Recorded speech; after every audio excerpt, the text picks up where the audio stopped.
Des livres sur Marcel Proust et les arts, en un siècle, il y en a eu. Mais aucun ne ressemble au nôtre.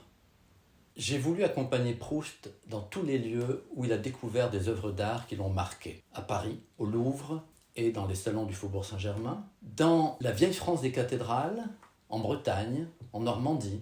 En Italie, à Venise ou Padoue. En Belgique et en Hollande, à Amsterdam, à La Haye, à Bruges. J'ai voulu le plaisir du récit et du mouvement autant que celui de la contemplation. C'est un livre qui apporte des révélations et qui tente de renouveler l'iconographie proustienne. Bien sûr, les chefs-d'œuvre sont là. La vue de Delphes de Vermeer, le plus beau tableau du monde, dit Proust.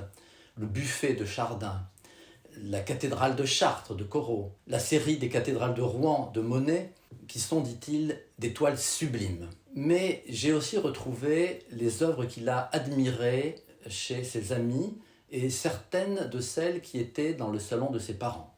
Pour la première fois, nous montrons des œuvres dont il a parlé avec enthousiasme dans des textes peu connus. Les fraises sauvages du finlandais Albert Edelfelt, le chant de course en province de Forain et un scoop, l'admirable portrait de Charles Haas, modèle du personnage de Swann, par Eugène Lamy. J'ai voulu aussi montrer que Proust était curieux de toutes les manifestations de l'art contemporain. Nous allons avec lui au Ballet Russe, où il se passionne pour les décors de Bakst ou de Picasso.